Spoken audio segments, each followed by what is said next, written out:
నుంచి దానియేలు గ్రంథము 9వ అధ్యాయము 1వ వచనం నుంచి 11వ వచనం వరకు యొక్క దిన భాగముగా మనం ధ్యానిస్తూ వచ్చినప్పుడు పరిశుద్ధ గ్రంథంలో మాదీయుడగు అహష్వరోషు యొక్క కుమారుడైన దర్యావేషు కల్దీలపైనటువంటి రాజు అయినప్పుడు అతని ఏలుబడిలో మొదటి సంవత్సరమున దానియేలు నేను యెహోవా తన ప్రవక్త యిర్మీయా సెలవిచ్చినట్లు యెరూషలేము పాడుగా ఉండవలసినటువంటి 70 సంవత్సరములు సంపూర్తి అగుచున్నదని గ్రంథమందు గ్రహించి తిని. దేవుని బిడ్డలారా, నిజంగా దానియేలు గ్రంథము ద్వారా కొన్ని విషయాలు గ్రహించాడు. ఈరోజు మనందరి జీవితాల్లో గ్రంథము ధ్యానించకుండా మన జీవితంలో అనేకమైన విషయాలను మనం గ్రహింపులోకి తీసుకుని రావాలనుకున్నప్పుడు, అనేక విషయాల గురించిన అవగాహనలోకి మనం రావాలనుకున్నప్పుడు, ఆత్మ సంబంధమైన దైవికమైన విషయాలు, మన భవిష్యత్తు, మనకు జరగబోయే సంగతులు, మన పరిస్థితులు మనం అర్థం చేసుకొని మన యొక్క ఫ్యూచర్ గురించి, మన యొక్క భవిష్యత్తు గురించిన ఆలోచనతో మనం సరైన విధానంలో బ్రతకటం కోసం దేవుని పిల్లలమైన మనం ఎప్పుడు కూడా ధర్మశాస్త్ర సంబంధమైన గ్రంథాన్ని, పరిశుద్ధ గ్రంథాన్ని నిత్యము ధ్యానించేవారు ఉండాలి. అందుకే కీర్తనాకారుడైన దావీదు చెప్తాడు, దుష్టుల ఆలోచన చొప్పున నడవక, పాపుల మార్గము నిలవక, అపహాసకులు కూర్చుండ చోటన కూర్చుండక, దివారాత్రులు ధర్మశాస్త్రమందు ధ్యానించువాడు ఆకువాడక తన కాలమందు ఫలమిచ్చు చెట్టు వలె ఉండును. కనుక దివారాత్రులు దేవుని గ్రంథాన్ని ధ్యానించేటువంటి అనుభవం. దానియేలు యొక్క జీవితంలో ఉన్నటువంటి అనుభవం ఏంటంటే, గ్రంథాన్ని ధ్యానించే అనుభవం దానియేలు గారికి ఉంది. ఎందుకంటే ఇప్పుడు తను చదువుతున్నది ఏ గ్రంథం అంటే యిర్మీయా గ్రంథం. ప్రవక్త అయినటువంటి యిర్మీయా రాసినటువంటి ఆ గ్రంథాన్ని ఇప్పుడు దానియేలు చదువుతున్నట్టుగా పరిశుద్ధ గ్రంథంలో మనం చూస్తుంటున్నాం. దర్యావేషు యొక్క ఏలుబడిలో కల్దీల పైన దర్యావేషు రాజైన మొట్టమొదటి సంవత్సరమే ధర్మశాస్త్రంలో నుంచి ఒక సంగతిని గ్రహించాడు. ఏంటో తెలుసా సంగతి? 70 సంవత్సరాలు సంపూర్తి చేసుకొని యెరూషలేము పాడుగా ఉండవలసిన 70 సంవత్సరములు సంపూర్తి అగుచున్నవని గ్రంథము వలన గ్రహించి తిని. యెరూషలేము పాడైపోయింది, 70 సంవత్సరాలు పాడు దిబ్బగా ఉండిపోయింది. అంటే యెరూషలేము ప్రాంత ప్రజలు అందరూ కూడా చెదిరిపోయారు, ఇతరితర ప్రజలకు దాసులైపోయారు. కనుక యెరూషలేము పాడైపోయిన పరిస్థితికి వచ్చింది. 70 సంవత్సరాలు మూత వేయబడింది యెరూషలేము దేవుని మందిరం. దేవుని బిడ్డలారా, దేవుని మందిరం 70 సంవత్సరాలు మూత వేయబడటం ఏంటి? 70 సంవత్సరాలు అసలు ఆరాధన లేదు, దేవుని సన్నిధి లేదు, అసలు దేవుని ప్రజలు కూడా యెరూషలేములో లేరు.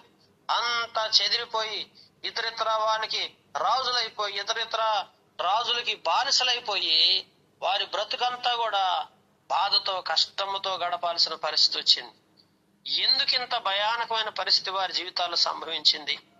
ఈ రోజు నీ జీవితంలో ఎందుకు భయానకమైన పరిస్థితులు, ఎందుకు దాసత్వం, ఎందుకు కష్టాల సుడిగుండం, ఎందుకు పాపమునకు దాసత్వం అయిపోయి మన జీవితాన్ని ఎందుకు మనం శ్రమల గుండా, కొలిమి గుండా, కష్టతరమైన పరిస్థితుల గుండా దేవుడు నిన్ను నడిపిస్తున్నాడు తెలుసా? దేవుని బిడ్డలారా, మన జీవితంలో ఎప్పుడైనా ఒకటి గుర్తుపెట్టుకోండి, మనం ఆత్మీయంగా దేవునికి తగిన వారంగా లేము, దేవునికి తగినట్లుగా మనం జీవించట్లేదు. ఈ విషయాన్ని దానియేలు వెంటనే గ్రహించేశాడు. దేవుని బిడ్డలారా, 70 సంవత్సరాలు యెరూషలేము మూత వేయబట్టం అనేది అది ఆశీర్వాదకరమైన సంగత, శపితమైన సంగత అంటే అది శాపమే, అది శాపము కదా. ఎందుకు మరి దేవుని ప్రజలకు అంతటి శాపాన్ని దేవుడు అనుమతించాడు అంటే, దేనికండి మన జీవితంలో ఏదైనా ఒక శాపము గాని, ఒక నష్టము గాని, ఒక శ్రమ గాని ఏదైనా వస్తుందంటే దేవుడు దాని వెనక నీ యొక్క ఆత్మీయతను, నీ పరిశుద్ధ జీవితాన్ని, నీవు ఎలా నడుస్తున్నావో. దేవుని బిడ్డలారా, చాలా సార్లు మనం ఏమనుకుంటామంటే మనం అన్ని రకాలుగా బాగానే ఉన్నాం కానీ దేవుడే అన్ని రకాలుగా నష్టాలు తీసుకొస్తున్నాడు, దేవుడే అన్ని రకాలుగా మా మీదకి శాపం పంపిస్తున్నాడు, ఎందుకో మాకు అర్థం కావట్లేదు, మేము అన్ని రకాలుగా బాగున్నాం అనుకునేవాళ్ళం మనందరం. కానీ దానియేలు అలాంటి వ్యక్తి కాదు. దానియేలు ఈ శాపం గనక దాగి ఉన్న పాపం ఏమైనది, దేవుని పట్ల మనం నడుస్తున్న అవిధేయత ఏమైనదన్నది దానియేలు బాగా గ్రహించగలిగాడు. దానియేలు యొక్క అనుభవాన్ని మనం చూస్తూ వచ్చినప్పుడు అసలు ప్రార్థించాడు, మోకరించి ప్రార్థన చేస్తున్నప్పుడు అంటున్నాడు, గోనె పట్ట కట్టుకుని ధూళి తలపైన పోసుకొని ఉపవాసం ఉండి ప్రార్థన విజ్ఞాపన చేయుటకై ప్రభువగు దేవుని ఎదుట నా మనసును నిబ్బరం చేసుకుంటుని. ఈ రోజుల్లో మనసు నిబ్బరం లేదు మనుషులకి. దేవుని బిడ్డలారా, నిబ్బరము గల మనసుని మనం దేవుని ప్రార్థిద్దాం. దేనికి నిబ్బరం కావాలి? ప్రార్థనా జీవితానికి నిబ్బరమైన మనసు కావాలి. నిబ్బరమైన మనసు లేని వాళ్ళు ప్రార్థనలు కూర్చోలేరు. నిబ్బరమైన మనసు లేని వాళ్ళకి దేవుని సన్నిధి నుంచి పారిపోతా ఉంటారు. దేవుని బిడ్డలారా గమనిస్తే, నిబ్బరమైన మనసు గల వ్యక్తి దేవుని సన్నిధిలో కూర్చోగలుగుతాడు. అందుకే గోనె పట్ట కట్టుకున్నాడు, ధూళి తలమైన పోసుకున్నాడు. నిబ్బరమైన మనసు కలిగి దానియేలు దేవుని పాదాల చెంతకొచ్చాడు. దేవుని పాదాల చెంతకొచ్చి ఇప్పుడు అంటున్నాడు, అయ్యా ఏమంటున్నాడు చూడండి, నేను నా దేవుడైన యెహోవా ఎదుట ప్రార్థన చేసి ఒప్పుకొన్నదేమనగా. ఏంటి ఒప్పుకున్నదేమనగా? ఏం ఒప్పుకోవాలి మనం? అసలు ఒప్పుకున్నావా దేవుని సన్నిధిలో? అసలు ఒప్పుకోం మనం ఏదైనా సరే. తప్పు చేస్తాం, విధులను గైకొనము, దేవుని సన్నిధిలో ఇష్టానుసారంగా జీవిస్తానే ఉంటాం, మళ్ళీ వాటిని ఒప్పుకోము అసలు ఏటిని కూడా. దేవుని బిడ్డలారా, దానియేలు చూడండి వెంటనే మోకాళ్ళ మీదకి వచ్చేసి అయ్యా ఒప్పుకుంటున్నాడు. ఎందుకయ్యా ఈ 70 సంవత్సరాలు ఈ పరిస్థితులు అని దేవుని పాదాల చెంతకొచ్చి ఒప్పుకొని, యెరూషలేము ఇలా అయిపోయిందంటే దానికి కారణం నేనేనయ్యా, నా పాపమేనయ్యా అని దానియేలు దేవుని ఎదుట ఒప్పుకుంటున్నాడు. ఎంత ఆత్మీయంగా ఉంటాడు దానియేలు మీ అందరికి తెలుసు. దానియేలు ఎంత మంచి బుద్ధి కలిగిన వాడు, దానియేలు ఎట్లాంటి ఆత్మీయత గలవాడు. దానియేలు జీవితంలో ఎన్నో విషయాల్లో దేవునికి నమ్మకమైన వ్యక్తిగా జీవించిన దానియేలే ఇప్పుడు ఒక శాపం వచ్చిందంటే, యెరూషలేము ముట్టడి దెబ్బలాగా మారిపోయిందంటే దానికి కారణం ఏంటి అని పరిశీలించుకొని దేవుని సన్నిధికి వచ్చి ఏం చేస్తున్నాడు తెలుసా? అయ్యా దీనికి కారణం నేనేనయ్యా, ఒప్పుకుంటున్నానయ్యా. ప్రభువా, మహత్యము కలిగిన భీకరుడు ఒక దేవా, నీ ఆజ్ఞలను అనుసరించి నడుచువారి పట్ల నీ నిబంధన నీ కృపను జ్ఞాపకం చేయువాడా, నిబంధన జ్ఞాపకం చేసేవాడా, కృపను జ్ఞాపకం చేసేవాడా. ఆజ్ఞలను అనుసరించి నడుచువారి ఎడల దేవుడు తన కృపను నిబంధనను జ్ఞాపకం చేసుకుంటాడంటండి. ఆజ్ఞలను అనుసరించే వారి పట్ల, ఆజ్ఞలను అనుసరించిన వారి పట్ల కృప ఉండదు, నిబంధన కూడా ఉండదు. దేవుడు నిబంధన చేసిన వాటిని విడిచిపెట్టేసేస్తాడు. దేవుడు తన కృపను పనపై కుమ్మరించడానికి ఇష్టపడడు. ఎందుకంటే ఆజ్ఞలను అనుసరించే వారికి ఇవన్నీ, అనుసరించకుండా ఆజ్ఞలన్నీ పక్కన పెట్టేసి ఆజ్ఞల దారి ఆజ్ఞలదే, మందారి మందే అన్నట్లుగా మన బ్రతుకు గడుపుతా ఉంటే, మన జీవితాన్ని గడుపుతా ఉన్నప్పుడు దేవుడు తన నిబంధన నీ పట్ల జ్ఞాపకం చేసుకోడు. దేవుడు తన కృపను నీపై చూపడానికి కూడా ఇష్టపడడు. ఆజ్ఞలను అనుసరిస్తున్నావా? దేవుని ఆజ్ఞలను అనుసరించే మనసు నీకుందా? ఆజ్ఞల విషయంలో ఎక్కడ తప్పిపోతున్నావో చూసుకుంటున్నావా? పరిశుద్ధ గ్రంథంలో ఆజ్ఞలను అనుసరించే మనసు నీకుంటే తప్పకుండా దేవుడు నిన్ను తన కృపతో, తన యొక్క నిబంధన జ్ఞాపకం చేసుకుని తన కృపతో నిన్ను నింపుతాడు. నింపి ఆత్మీయంగా దేవుడు మనం దీవించడం ప్రారంభిస్తాడు. అందుకని మేమైతే అంటున్నాడు, మీ దాసులకు ప్రవక్తలు మీ నామమును బట్టి మా రాజులకును మా అధిపతులు పితరులకును దేశ నివాసులందరికీ చెప్పిన మాటను ఆలకింపక, చెప్పిన మాట ఆలకించే మనసు లేదు. దేవుని బిడ్డలారా, ఈరోజు మనం ఆత్మీయంగా ఫలించకపోవడానికి కారణం ఏం తెలుసా? అభివృద్ధి చెందకపోవడానికి కారణం ఏం తెలుసా? ఆశీర్వాదకరంగా ఉండకపోవడానికి కారణం ఏం తెలుసా? చెప్పిన మాట ఆలకించే స్వభావం లేదు. చెప్పి దేవుడు ఏదైనా మాట్లాడుతుంటే నువ్వు అసలు వినవు. దేవుడు ఏమన్నా నీతో చెప్తూ అయ్యా ఇట్లుండాలా, ఇది ఆత్మీయత, ఆజ్ఞల ప్రకారం దేవుని వాక్య ప్రకారం ఇలా జీవించాలని దేవుడినితో ఏదైనా చెప్తుంటే దాన్ని ఆలకించే మనసు లేనప్పుడు ఎలా ఆశీర్వాదకరంగా మనం ఉండగలుగుతాం? కనుక ఇక్కడ దానియేలు యొక్క అనుభవం ఏంటంటే, మేమేమై ఉన్నామో, మా పరిస్థితి ఏందో మాకు అర్థమైపోతుందని దేవుని పాదాలు పట్టుకొని విశ్వాసంతో అడుగుతున్నాడు. ఆజ్ఞలను విధులను అనుసరించటం మాని పాపులమైపోయి దుష్టులమైపోయి చెడుతనమందు ప్రవర్తించుచు తిరుగుబాటు చేసిన వారం. తిరుగుబాటు చేశామయ్యా, పాపులమయ్యా, దుష్టులమయ్యా. ఏమాత్రము నీ ఆజ్ఞలను అనుసరించే మనసు మాకు లేదయ్యా, నీ విధులను అనుసరించే మనసు లేదయ్యా. ప్రభువా, నీవే నీతిమంతుడు. మేమైతే సిగ్గు చేత ముఖ వికారం పొందాము. ఈరోజు మన ముఖాలన్నీ వికారమే. ఎందుకు ముఖ వికారం అందుతున్నామంటే మేము నీ మీద తిరుగుబాటు చేశాం. దాన్ని బట్టి నువ్వు సకల దేశములకు మమ్మను తరిమితివి. ఎక్కడ తరిమాడు దేవుడు? దేశాలకు ధరింపడేసాడు. మీరు ఇక్కడ ఉండటానికే వీల్లేదు, పోండి అన్నట్టుగా. ఉండటానికే అసలు ఏర్పాటు చేసింది యెరూషలేముని. వారిని ప్రేమించే దేవుడు యెరూషలేముని ఇచ్చాడు. కానీ వారు ప్రవర్తన, వారి జీవితం సరిగ్గా లేనప్పుడు దేవుడు వారిని సకల దేశాలకు ధరింపడేశాడు. ఒక చోట కాదు, ఎక్కడ ఎవరున్నారో కూడా తెలియదు. అట్లా చల్లా చెదిరైపోయారు. ఇప్పుడు అసలు యెరూషలేములో ఒక్కడు లేడు, అందరూ చెదిరిపోయారు, ఎటోళ్ళట్టు వెళ్ళిపోయారు. అంత ఎటోళ్ళట్టు చెదిరిపోయి చివరికి అక్కడంతా ఖాళీ అయిపోయింది. పరిస్థితి చూస్తే ముఖాలన్నీ సిగ్గు చేత వికారం అయిపోయినాయి. ఎందుకు? కారణం ఏంటంటే వారు చేసిన తిరుగుబాటు. వారు చేసిన తిరుగుబాటు వారిని తరివేసింది. అందుకే దేశములో, యోదయ దేశంలో నివసించు స్వదేశ నివాసులుగా ఉన్నట్టు, పరదేశ నివాసులుగా ఉన్నట్టు ఇశ్రాయేలు అందరినీ మాకును ఆ దినమున సిగ్గే తగ్గింది. సిగ్గుపట్టం తప్ప చేసేదేం లేదు. దేవుని బిడ్డలారా, ఈ రోజున మన జీవితంలో సిగ్గుపడుతున్నాము. చూసారా? ఎందుకు సిగ్గుపడుతున్నాం? అయ్యో, నేను ప్రభువుని నమ్ముకున్నానే, రక్షణ పొందానే, మారు మనసు పొందానే, కానీ నాకు ఆజ్ఞలను అనుసరించే మనసు లేక, విధులను గైకొనక నా జీవితంలో నేను దేవునికి తగినట్లుగా లేనే అని గ్రహించే మనసు మనలో ఎప్పుడైతే వస్తుందో అప్పుడే ఇవన్నీ మనం తెలుసుకుంటాం. నిజంగా అంటున్నాడు, మాకు సిగ్గు తగ్గిందేనయ్యా. ఈ సిగ్గుకి ఇప్పుడు ఇది అవమానమా కాదా? ఇది సిగ్గా కాదా? నువ్వు దేవుని నమ్ముకొని రక్షణ పొంది నీ జీవితంలో నీ మీదకి శాపం వస్తే అది సిగ్గేగా, అది అవమానమేగా. మరి రక్షణ పొందిన నీవు దీవెనకరంగా ఉండాల్సిన నీ మీదకి శాపాలు వస్తున్నాయి ఏంటి? అది సిగ్గు కదా.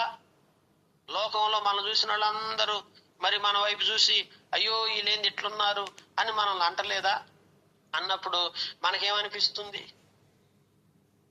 మన జీవితాలు చూసినప్పుడు, మనం చూసినప్పుడు మనల్ని అవమానకరంగా అయ్యో మన పరిస్థితులు ఇట్లా ఉంటున్నప్పుడు అది మనం ఎంత సిగ్గు, అవమానం.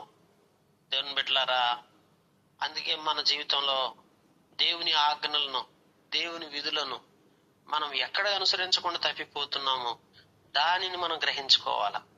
ప్రభు దగ్గరికి రావాలి, ప్రభు పాదాల చెంతకొచ్చి పశ్చాత్తాపడాలి. అయ్యా, నా జీవితంలో నేను ఎక్కడ తప్పిపోతున్నాను ప్రభువా అని దేవుణ్ణి అడిగి, అందుకే అంటాడు, నీకు విరోధంగా పాపము చేసినందున మాకును, మా రాజులకు, మా అధిపతులకు, మా పితరులకు ముఖము చిన్నబోనట్లుగా సిగ్గే దగుంది. ఈరోజు ముఖాలు ఎందుకు చిన్నబోతున్నాయి? ఎందుకు ఈ సిగ్గుకరమైన పరిస్థితులు? ఈరోజు నీ జీవితంలో ఎందుకు ఆ పరిస్థితులు దాపురిస్తున్నాయో తెలుసా?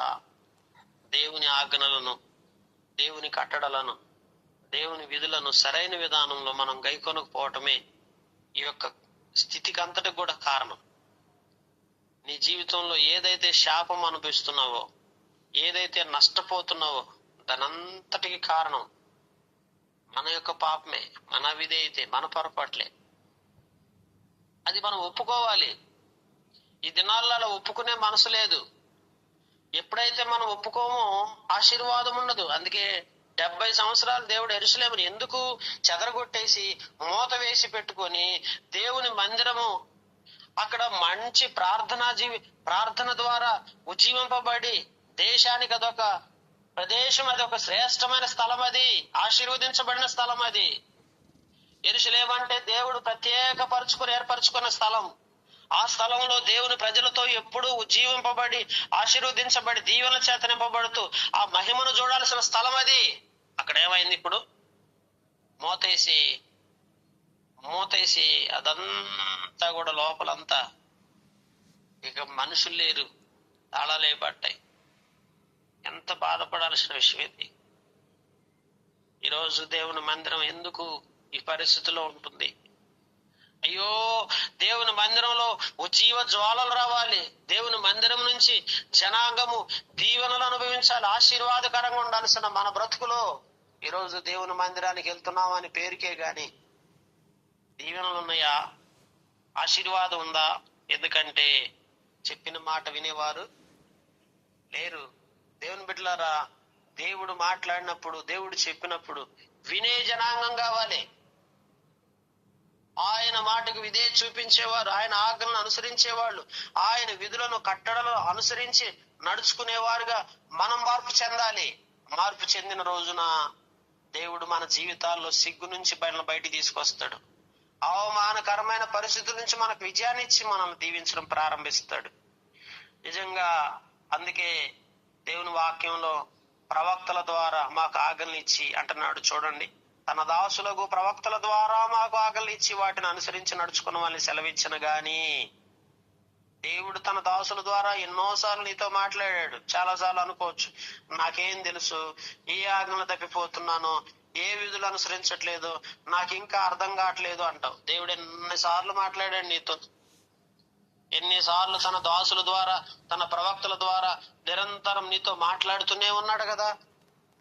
మాట్లాడుతూ ఉన్నప్పుడు దేవుని బిడ్డలారా, ఏ విషయాల్లో నేను తప్పిపోతున్నానయ్యా, ఏ విషయాల్లో నేను సరిగ్గా ఉండట్లేదయ్యా అని గ్రహించుకునే మనసు మనకు కావాలి. అందుకే వినగల చెవి, గ్రహించే మనసు చాలా ముఖ్యం. అందుకే మేము మీద మా దేవుడని యెహోవా మాట వినకపోతిమి, మాట వినలేదు. మాట్లాడినప్పుడు మాట వినలేదు. ఇశ్రాయేలు అందరూ ధర్మశాస్త్రాన్ని అతిక్రమించి నీ మాట వినక తిరుగుబాటు చేసిరి.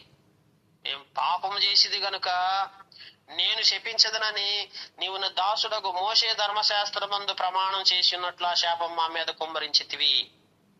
ఎప్పుడుదండి శాపం? మోషే గారి కాలంలో శాపం. మోషే గారి కాలంలో మానవుడు తప్పు చేస్తే ఆ శాపం మీ మీదకు వస్తుందయ్యా అని మోషేకి చెప్పాడు కదా. తరతరాల శాపం. ఎన్ని తరాలు శాపం అయితే 1000 తరాల శాపం. నిర్గమాకాండంలో మోషేకి ధర్మశాస్త్రాన్ని కొండ మీద ఉన్నప్పుడు ఆ 10 ఆజ్ఞలు చెప్పినప్పుడు వాటిల్లో అక్కడ చెప్పుకుంటూ వచ్చాడు. ఏమని? శాపం గురించి అప్పుడే వివరించాడు. ఏమిటి ఆ శాపం? తరతరాల శాపం. ఇప్పుడు ఈ 70 సంవత్సరాలు ఈ మందిరం మూత వేయబడి ఇశ్రాయేలు, యూదులు, ప్రజలందరూ కూడా ఎందుకు సకల దేశాలకి మొత్తము కూడా అందరూ కూడా చెదిరిపోయి ఎక్కడోడు అక్కడ, చెట్టుకొకడు పుట్టకొకడైన పుట్టుగా ఒక్కడు లేడు, అందరు చెదిరిపోయిన పరిస్థితి. ఎందుకు అందరు చెదిరిపోయి ఇలాగూ 70 సంవత్సరాలు ఈ ముట్టడి వేయబడిన పరిస్థితి యెరూషలేముకి ఏర్పడిందంటే కారణం ఏంటి? వారి యొక్క పాపము, వారి యొక్క అవిధేయత ఇంతటి శాపాన్ని వారి మీదకి తీసుకొచ్చింది. ఈరోజు నీ జీవితంలో శాపమా ఆశీర్వాదమా? ఆశీర్వాదాన్ని అనుభవించడానికి నేను దేవుడు పిలిచాడు. దేవుని సన్నిధిలో ఎట్లుండాలి, నువ్వు ఎట్లా ఉండాలో అలా ఉంటే తప్పక నిన్ను దేవుడు దీవిస్తాడు. అందుకని ఆశీర్వదించబడిన వాడా లోపలికి రమ్మంటాడు. లోపలికి వచ్చిన వాడెవరు? ఆశీర్వదించబడిన వాడు. బయట నిలిచేవాడెవరు? శాపమును అనుభవించేవాడు. ఇప్పుడు వీళ్ళు లోపలుండి శాపాన్ని అనుభవిస్తున్నారు. మనం లోపలుండి శాపం అనుభవిస్తే ఎట్లా? దేవుని మందిరం లోపలికి వచ్చామంటే దీవెనలు అనుభవించేవారు ఉండాలి. ఆశీర్వాదకరంగా నీ జీవితం ఉండాల్సింది. ఎందుకు శాపాలు ఈరోజు మన కుటుంబాల మీద ఏలుబడి చేస్తా ఉన్నాయి? కారణం ఏంటంటే దేవుని బిడ్డలారా, మన అపరాధాలు, మన పొరపాట్లు, దేవుని ఆజ్ఞలను మనం అనుసరించకుండా దేవుని మాటను మనం నిర్లక్ష్యం చేసే ఆ స్థితిలో మనం ఉండటం వలన ఈరోజు మనం ఏమనుభవిస్తున్నామంటే శాపాన్ని అనుభవిస్తున్నాం. కనుక దేవా, మా కుటుంబాల మీద ఇంకే శాపం ఉందయ్యా, మా బిడ్డల మీద శాపం ఉందయ్యా, ఇదంతా శాపమే. ఈరోజు నీ పిల్లల మీద శాపం ఏలుబడి చేస్తుంది, నీ ఇంటి మీద శాపం ఏలుబడి చేస్తుంది. ఆ శాపమే ఈ రోజుకి నిన్ను నిలవరముగా ఉండనీయకుండా పరిస్థితి అట్లా అవుతుంది. కారణం ఏంటంటే దేవుని దగ్గర మొట్టమొదట మనం కన్ఫెస్ అవ్వాలి. లోపల ఉన్న మనం కన్ఫెస్ అయ్యి మార్పు చెందితే, అందుకే వాళ్ళు చూడండి, దానియేలు శ్రేష్టమైన బుద్ధి గలవాడని రాస్తుంది బైబిల్లో. కానీ ఏం చేశాడు? వాడిని పట్టుకట్టుకున్నాడు, ఆ తల మీద బూడిద పోసుకున్నాడు, బూడిద పోసుకొని ఉపవాసాలు ఉన్నాడు, దేవుని సన్నిధిలో మొరపెడతా ఉంటున్నాడు. ఎందుకండి దానియేలుకి అంత అవసరం? దానియేలు పరిస్థితి ఏమన్నా, వ్యక్తిగతంగా దానియేలుకి ఏమన్నా సమస్యలు ఉన్నాయా? దానియేలు ఆ రాజ్యం మొత్తం మీద రాజు తర్వాత ఉన్నతమైన అధికార స్థానంలోకి వచ్చాడు. దేవుడు దీవించాడు అతన్ని. అతనికి ఏ కొదవ లేదు, అతనికి ఏ ఇబ్బందులు లేవు. కానీ ఎందుకు ఈ బూడిద పోసుకొని గోనె పట్టగట్టుకొని పశ్చాత్తాపడి ఏడుస్తున్నాడు, ప్రలాపిస్తున్నాడు? కారణం ఏంటి తెలుసా? పాపము యొక్క ప్రాధాన్యతని, అవిధేయత యొక్క ప్రాధాన్యతని, వచ్చిన శాపాన్ని, దాని పరిస్థితులను పరిగణనలోకి తీసుకొని అర్థం చేసుకునే మనసులోకి వచ్చాడు దానియేలు. ఈరోజు మన జీవితంలో, సంఘ జీవితంలో ఎట్లాంటి పరిస్థితులు? దేవుని బిడ్డలారా, మనందరం కూడా కలిసి ప్రార్థిద్దాం. ఉదయకాల సంబంధం, అయ్యా మా జీవిత పరిస్థితులను చక్కబరచండి అయ్యా.